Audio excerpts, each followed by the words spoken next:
iscritto a Mister Topolini, raccontaci come mai hai deciso di partecipare.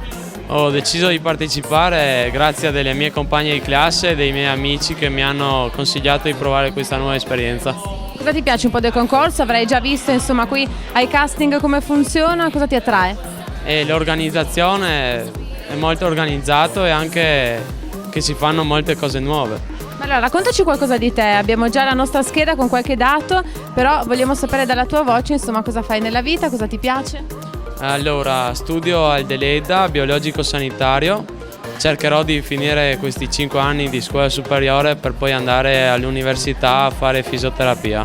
Bene, allora, sogno nel cassetto per concludere questa intervista, qual è? Se potessi realizzare un sogno?